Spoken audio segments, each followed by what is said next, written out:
이렇게 좀 술술 풀리는 와중에도 좀 걱정됐던 것은 없었나요? 네, 제 아는 친구 중에 중국에 있는 어머니를 모셔오려다가 어머님이 붙잡혀서 돌아가신 분이 계세요. 그래서 그 친구가 이곳에서 엄청나게 좌절하고 타락해서 망가진 친구가 있거든요, 진짜.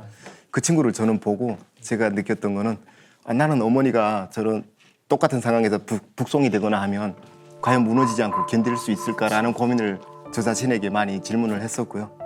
근데 저는 뭐 어떤 일이 있어도 내가 감당할 수 있다라는 확신이 들어가지고 저 어머니가 북송이 되면 진짜 다시 북한에 가서라도 구출해 오겠다 이런 마음까지 먹었었어요. 그래서 마음의 준비는 충분히 했어가지고 이제 모시러 갈 준비가 거의 되어가고 있으니까 진짜 이곳에 와서 나랑 살 마음이 있는지 그걸 여쭤봤어요. 그랬더니 어머니가 너도 알다시피 나는 아들이 너 하나고 이곳에서 늙어갈 텐데 네 곁에 가서 죽고 싶다. 와. 그 말씀 한마디 하시는 거예요. 그냥 네 알았다고 좀만 더 기다려달라고. 한두 달 이내에 제가 가겠다고. 그 어머니도 그 소식을 듣고 얼마나 아들이 또 얼마나 보고 싶었겠습니까? 그렇죠. 또 아드님은 말할 것도 없고. 그래가지고 D-Day를 2019년 5월 20일로 딱 이제 정해요. 안 가셔도 되는데 일단 어머니가 북한 국경을 넘는 거를 보시고 싶었던 거죠. 그러니까 국경에서 내가 어머니를 만나고 싶어가지고 중국 장백현 그 백두산 가는 그 길목에 있는 장백현 같은 경우에는 정말로 강 건너 해산이 보이잖아요. 그래서 중국 측 장바이에서 장백현에서 대기를 합니다. 그날 심정이 어떠셨나요? 그냥 살면서 처음 겪어보는 그냥 엄청난 설렘이었던 것 같아요. 긴장감, 좀 두려움 같은 게 아니에요? 설레임이 있다. 설렜었어요. 그래요? 그 사실 장백현까지 나가는 길에 중국 공안 초소가 있었는데 한번 그 검문을 당했는데 그때 뭐 두렵다기보다 해낼 수 있을 것 같다는 생각이 들더라고요. 그래서 그랬는데 이제 어머니가 그날 오후 3시쯤에 이제 전화가 온 거예요. 저한테 다시 오후 시간에. 네. 원래 저는 저녁 시간에 주로 전화를 했었는데 어머니랑 갑자기 전화가 오셔서 이제 못 갈 것 같다. 못 갈 것 같다. 왜? 준비가 다 됐는데 근데 그때 통화를 할 때는 어머니가 그냥 다음에 가면 안 되겠니라고 하셨고 왜 못 오시는지에 대한 이유는 말씀 못 하신 채로 통화가 끊겼어요. 그냥 그래서 그때부터 제가 한 3-4시간을 계속 불안해서 거기를 그 압록강 옆에 그 중국 쪽 도로를 계속 걸어 다녔었거든요. 근데 어머니가 두려웠을 거예요. 네. 저희도 약간 패닉이 오신 것 같아요. 패닉이었지. 어머니가 이제 탈북을 망설였던 이유가 아무래도 아버지가 제가 17살 때 그렇게 탈북을 하셨다가 돌아가셨기 때문에 두렵지. 그 불안하셨을 거예요. 3년 동안 또 제가 먼저 탈북을 했으니까 그동안에 어떻게 또 제가 아버지처럼 돌아오지 않을까라는 생각 때문에 그렇게 마음을 많이 졸이셨고 또 결국 그게 막상 본인 일로 닥치시니까 좀 고민이 많으셨던 것 같습니다.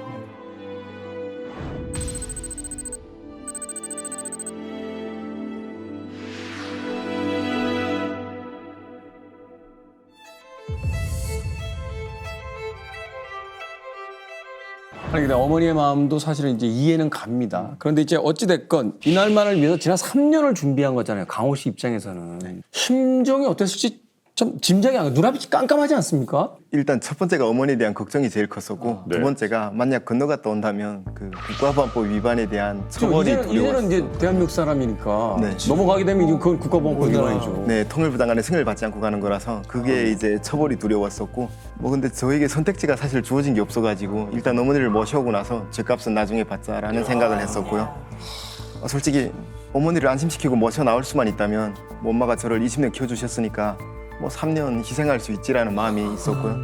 근데 또 25살이었어서 그때 그래서 할 수 있었던 것 같습니다. 결국 들어갑니까? 북으로? 결정을 했어요? 그래서 그게 제가 한 오후 5시인가 6시쯤 되어서 넘어갈 결심을 확고히 굳혔고요. 이제 어디로 건너냐가 이제 관건이어서 네. 철책이 다 쳐져 있고 100m, 150m 간격으로 초소들이 있어서 어디로 가나 이제 들어갈 데가 사실 없더라고요, 진짜. 이게 제가 중국 쪽에서 건너편 제 방이 저기 북한 쪽이거든요. 저기 압록강이고 이제 제가 관찰을 한 거죠, 어디로 넘을지를. 2시간 넘게 지켜보다가 이제 날이 어두워지니까 7시 반쯤 건너가려고 그때 제가 갈색 머리에 귀도 뚫었어가지고 제가 넘어갈 마음으로 간 게 아니잖아요, 이제. 그러니까요. 네, 돌발 상황에 건너기로 한 거라서 그래서 모자랑 이런 거 샀쓰고 후드티 블랙으로 사 입고 이제 여권을 맡길 데가 없는 거예요. 이제 브로커들은 다 돌아갔어가지고 그래서 그 배낭에 제일 밑에 넣고 와, 이거 걸리면 여권까지 들고. 이거 걸리면 한국 여권을 들고 들어갔다고요? 네, 해가 좀 질 때쯤에 6시 반에서 7시쯤 되던 시점에 군인이 2명이 나와서 그 초소에서 나와서 아래쪽으로 걸어가는 게 보였어요. 그래서 아 얘네가 밥 먹으러 가는구나 그 생각이 딱 들어서 쟤네가 뭐 교대 인원이 오기 전에 빨리 건너야 된다. 이제 지금이다 이 생각이 딱 들었던 것 같아요. 근데 한편으로 걱정이 되는 것이 이제 강호 씨가 건너기가 쉽다라는 건 북한 초소에서도 알고 있을 거고 그러면 집중 감시 구역이 되는 거잖아요. 사실은 누가 왔다 갔다 이게 편한 곳이다는 걸 이미 아니까 맞아요. 과연 강호 씨가 무사히 도강을 했을 것이냐. 저녁 한 7시 반쯤 강호 씨가 이제 도강을 하기 시작합니다. 철벅. 한 압록강 절반쯤 왔을 때 해가 벌써 뉘엿뉘엿 닫혀서 깜깜해졌다고 해요. 강호 씨가 이 압록강을 건너는데 한 10분 정도밖에 안 걸렸죠. 금방 건너갔어요. 워낙 얕으니까. 근데 문제는 아까 봤듯이 우리가 지금 중국 쪽에서 북한 철조망을 봤잖아요. 뚝 같은 게 있잖아요. 제방이나 뚝 같은 게. 그거를 기어 올라가거나 이거 넘어가야 돼요. 철망이 낮은 곳으로 해서. 근데 중국에 있을 때 강호 씨가 쓰레기 더미 같은 게 쌓여 있던 걸 미리 봐뒀던 거예요. 나름의 어떤 포인트였죠. 그래서 2명의 경비 초소에 있던 군인들이 교대하는 시점에 맞춰서 이 쓰레기 더미가 쌓여 있는 곳을 밟고 풀쩍 뛰어넘을 생각으로 쓰레기 더미에 발을 딱 밟고 제방을 넘기려는 순간 균형을 잃고 와르르 무너져 버린 거예요. 근데 이게 그냥 콘크리트 벽이라 뭐 잡을 데가 없어서 그냥 그 뒤로 떨어져 버린 거죠. 그런데 또 하나의 변수가 있었어요. 왜냐면 이 국경 경비대가 다 자리를 비운 걸로 생각했잖아요. 이 웬걸 초소에서 거기 누구야? 사람이 있었던 거예요. 예상치 못했던 변수가 가장 큰 변수가 여기서 등장한 거죠. 진짜 순간 몸이 딱 얼어붙어가지고 네. 진짜 다시 돌아서 건너야 되나라는 생각이 잠깐 스쳤었고요. 근데 걔가 일단 총을 AK를 들이대고 있어서 제가 밑에 있고 걔가 그 위에 뚝 같은 거 위에 있는데 이제 어떻게 뭐 할 수가 없으니까 걔가 이제 이쪽으로 올라오라 이제 이러길래 제가 거기 왜 내려갔냐 그래서 시계 같은 거 떨고서 주로 내려갔습니다. 이제 이랬더니 올라오라고. 그래서 머릿속으로 진짜 수만 가지 생각을 한 게 돌아서 뛰어 건너가면 제가 총을 쏠 것인가 과연 아니면 그냥 올라갔다가 저쪽에서 북한으로 뛰어야 되냐. 이제 솔직히 무서워서 아무것도 못했고요. 그냥 그대로 걔가 이제 무릎 꿇고 앉으라고 해서 네, 무릎 꿇고 앉았었고요. 북한군을 만난 거야 지금. 네, 경비병을 만났어요. 와 무모했다니까요. 걸린 거죠. 끝난 거야지. 그리고 이제 걔 배낭 벗으라고 해서 이제 벗어서 이렇게 놓는데 바로 여기가 번쩍해서 봤더니 얘가 그 개머리판으로 저를 때리더라고요. 그래서 몇 대 맞고 이제 아픈 척하고 이제 이렇게 붙들고 있었는데 그 걔가 제 배낭 막 뒤져서 이제 막 초코파이 오리온 막 나오고 이랬거든요. 와 이거는 뭐 한국 거니까. 네. 그래서 근데 그 밑에 이렇게 떨고 여권이잖아요. 있는데 제가 그 여권을 비닐로 이렇게 감쌌는데 그게 딱 나올 것 같은 거예요. 그래서 여기서 용기를 못 내면 이대로 끝이구나 이제 다리를 2개 더블랙 잡아서 넘어뜨렸어요. 그리고 이제 몸싸움을 했는데 막 엎치락뒤치락 하다가 이제 손에 돌멩이가 딱 잡히는 거예요. 그래서 얘 소리칠 수도 있겠다 싶어서 입을 막고 돌로 이렇게 찍었더니 제 손이 아프더라고요. 그리고 다시 치우고 한 번 더 치고 걔가 막 신음소리 내고 안 움직이길래 일어나서 그 초코파이랑 가방 막 해서 물에 던져버리고 다음은 이제 뛰어넘었죠. 근데 제가 이제 강 넘으면서 옷이 다 젖어가지고 막 흙먼지에 피에 막 그래가지고 사람들이 비명 막 지르더라고요. 아니 여기서 얘를 제압하고 담을 다시 넘으니까 강을 건너서 중국으로 가야 되는 거 아니에요? 아니요 저는 집으로 가고 싶었죠. 이거는 너무 들켰는데. 이미 문 엎어졌어요 지금. 다시 중국 쪽으로 도망도 못 가요 지금. 어차피 지금 어머니를 만나러 넘어오신 거지 않습니까? 목숨을 걸고. 그래가지고 일단 어머니가 계시는 집으로 뛰자 해서 목숨 걸고 집으로 뛰어요. 무려 1시간 반을 뜁니다. 뛰어가지고 이제 어머니가 계시는 집에 도착을 하셨는데 1시간 반에 벌써 이제 그 비상령이 내려졌을 수도 있겠지 않습니까? 잡으라고. 자 지금 어머니가 과연 저 집에 계실까? 그것도 몰라요 지금요. 그러니까 두근두근한 마음에 일단 어머니가 계신다는 희망을 가지고 문을 두드려요. 사실 어머니한테 큰 소리로 부르고 싶었는데 옆집이 다 들을까 봐 그냥 문을 두드렸던 거고요. 그리고 이제 어머니가 문 열고 나와서 그냥 얼굴 모자랑 다 뒤집었었으니까 들어가서 얘기하자고 작게 얘기하고 이제 어머니 저예요 이제 해가지고 엄마가 네가 괜히 올 것 같더라니 막 이러면서 네. 그 3년 만에 사실 집을 다시 밟으니까 이게 마음이 내 집이다 이런 생각이 들더라고요. 그냥 자랐구나 싶기도 하고. 아니 산 게 아니라니까요 아직. 지금 이게 지금 무슨 일을 저질렀는데 진짜 다리가 힘이 풀리더라고요. 1시간 그래서 만에 들어가서 집에 들어가 진짜 몇 마디 얘기도 못 나누고 잠들어가지고요. 기절한 거죠 기절. 네. 어떻게 설득을 하신 원래 거예요? 계획은 제가 넘어가기 전에 그 브로커의 형이 어머니랑 얘기하기로는 넘어간 이후에 이틀 뒤에 저희 집에 브로커를 다시 보내서 그 북한 군인을 보내서 우리를 다 같이 데리고 넘겨주면 되는데 그래서 이틀 동안만 집에 숨어 있으면 되는 거였거든요. 그래서 다음날 저렇게 사진도 찍을 수 있었고 희망이라는 게 있으니까 이제 그리고 제가 이제 대한민국 국적을 가지고 북한에 들어갔으니까 어머니에게 선택지가 없어진 거죠 이제. 여권 버렸어요? 아니요 여권 주머니에 있고 신분증도 있었고요. 아주 잡히면 죽기 딱 좋은 조건으로 가셨네요. 그냥 아예 간첩죄로 몰아서 그냥 사형감이죠. 그러니까 사형이지. 아니 그럼 이거는 저 군인을 때리고 사복을 입고 남한에서 들어가서면 이건 간첩이에요. 그쪽에서 보면. 그래서 어머니 입장에서는 뭐 아들이 왔으니까 저를 빨리 이제 어머니가 그런 말씀을 하셨어요. 그래서 우리는 이제 못 가서 좋으니까 너라도 그냥 가라 다시. 네, 막 그렇게까지 말씀하실 정도로. 근데 어머니의 설득은 생각보다 쉬웠습니다. 그냥 어머니도 오시려는 마음이 있었고요. 사실 망설이 있었던 이유도 이제 그냥 뭐 아버지의 죽음이나 이런 것도 직접 겪으셨고 하니까 두려우셨고 뭐 몇십 년을 거기서 사셨으니까 떠나기 아쉬운 마음이랑 다 두려움이 컸었던 것 같은데. 근데 지금 상황에서 어머님은 내가 안 가면 아들 죽는 거예요. 그죠. 여기서는 선택의 여지가 없는 거예요. 엄마는. 그런데 이거는 본인이나 어머님의 의지가 중요한 게 아니라 그 환경이 지금 어마어마하게 불가능한 상황으로 돼버렸는데. 사실 그래서 브로커가 올 때까지만 몸을 제가 좀 숨기고 있다가 뭐 근처 산에 올라가 있던 뭐 그렇게 그렇죠. 계획을 단순하게 세웠었습니다. 이제 어머니께서도 이제 마음을 좀 먹고 그래 우리 아들이 여기까지 왔으니까 가자. 예. 6월 8일을 어머님과 함께 북한을 탈출하는 D-Day로 잡았습니다. 그러니까 6월 5일부터 3일을 또 숨어서 기다려야 했던 거죠. 그럼 5월 20일부터 지금 6월 8일까지 얼마의 기간이에요? 거의 3주 가까워. 거의 18일. 브로커가 하는 말이 6월 8일에 다 국경 경비대 근무 서는 사람을 매수해 놓겠다. 그러니까 어머니랑 같이 무사히 국경을 통과해서 6월 8일에 중국 쪽으로 나오면 된다. 라는 말을 듣고 일단은 안심을 합니다. 자, 그래서 6월 8일이 됐습니다. 브로커와 어머니와 함께 국경으로 조심스럽게 이동을 하게 됩니다. 그런데 국경에 딱 도착했어요. 너무 당황스러운 상황이 펼쳐진 겁니다. 왜? 경비대원이 갑자기 말이 바뀐 거예요. 아, 내 경비대 순번이 바뀌었어요. 그래서 오늘은 못 넘어갑니다. 순번이 바뀌었다는 겁니다. 국경까지 왔는데.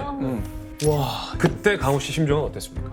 국경까지 가서 이제 저는 어머니 옆에 먼 친척인 것처럼 살짝 몇 발자국 떨어져 있었고 어머니가 이제 얘기를 했는데 갑자기 순번이 바뀌었다고 오늘은 안 될 것 같다 일단 돌아가라고 해서 같이 집에 들어오게 됐는데 이제 갑자기 그게 다 안 된다고 하니까 좀 느낌이 쎄하더라고요 이게. 저도 이제 의심이 너무 많이 생겨가지고 그 안에 오랫동안 지내다 보니까 그래야죠. 그래서 집에 돌아가는 길도 어머니랑 같이 안 걸어갔고요. 근처에 친척 집에 먼저 들어가 있겠다. 어머니 보고 집에 들어가서 쉬고 있다가 건너오라고. 저희 집이 여기 있으면 어머니를 먼저 보내고 저는 이쪽 다른 길로 되돌아서 올라가서 봤었거든요. 그런데 큰일이 발생합니다. 어머니가 먼저 어머님 집에 들어가고 강호 씨가 친척 집에 도착했을 때쯤 갑자기 강호 씨의 귀에 누군가가 꼼짝 마! 라는 고함과 함께 이 날카로운 비명 소리가 들려온 거예요. 어머님이 향했던 어머니 집 쪽에서. 알고 봤더니 이 강호 씨의 집에 보이부가 잠복해 있다가 들어오신 어머니를 현장에서 덮친 거예요.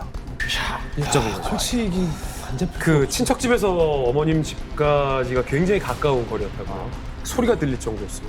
강호 씨가 깜짝 놀라서 이제 어머님이 향하신 그 집 쪽을 봤는데 보이부의 막 이 손전등 움직임 그러면서 막 꼼짝 마 우당탕탕 여성의 비명 소리 이런 게 다 들려온 거죠. 자, 그런데 집안 내부를 샅샅이 수색했지만 그 집에 강호 씨가 없었잖아요. 네. 근데 그 집과 친척 집은 불과 멀지 않았다. 보이부가 친척 집까지 들이닥친 겁니다. 이 집도 좀 수색을 하겠습니다. 라는 말까지 들려온 거예요. 그럼 잡히는 거잖아. 과연 강호 씨는 무사히 도망칠 수 있었을까요? 그 지역에 이제 강우란 이름을 누가 탈북했는지 조회해 보니까 저희 집이 딱 후보지에 오른 거죠. 그래서 저는 모르고 그 안에서 막 마개도 있고 집이도 내려가 먹고 왔다 갔다 했는데 그때 이미 보이부에서 나와서 저희 어머니 집에 그 앞이 잘 바라보이는 맞은편 집에 보이부 요원들이 이미 들어와 있었고 감시를 하고 있었다 하더라고요 나중에. 그랬다가 이제 저희가 6월 8일 날 탈북하려고 나왔었잖아요 압록강까지. 얘네가 뭐 근무 시간에 밥을 먹거나 딴짓을 해서 우리가 나가는 걸 못 보았다가 갑자기 이제 배낭에 짐을 메고 어머니가 들어오니까 이제 덮친 거예요. 상황이 좀 더 복잡해지는 게 뭐냐면 일단은 보이부가 덮쳤어요. 그러니까 어머니는 지금 그 체포가 된 상태고 강호 씨는 지금 산속으로 좀 대피를 한 상태잖아요. 이제 산속에 숨어든 이제 강호 씨는 어떻게 하느냐. 어머니는 지금 보위부에 잡혔고 나는 지금 산속에 고립이 됐고 어쩌지 하고 있는 그 순간 갑자기 산 밑에서 비명 소리가 들립니다. 어머니 비명이었어요. 그러니까 보위부가 정말 못된 짓을 했어요. 그러니까 어머니를 패서 비명 소리를 들으면 아들이 스스로 내려오지 않을까 해서 너 들으라고. 그때가 한밤중이었거든요. 어머니를 두들겨 패고 어머니의 비명 소리를 강호 씨가 들었는데 심정이 어떠셨나요? 집에서 들을 때랑은 또 다르게 제가 이제 아까 담을 넘어 뛰었다 했잖아요. 산에 나무가 아예 없어요. 그래서 산 중턱까지만 올라가서 자그마한 나무 밑에 앉았는데 얘네가 어머니를 집에서 패는 게 아니고 어머니를 끌고 나와서 그 산 밑에까지 딱 끌고 와서 거기서 때린 거예요, 이제 어머니를.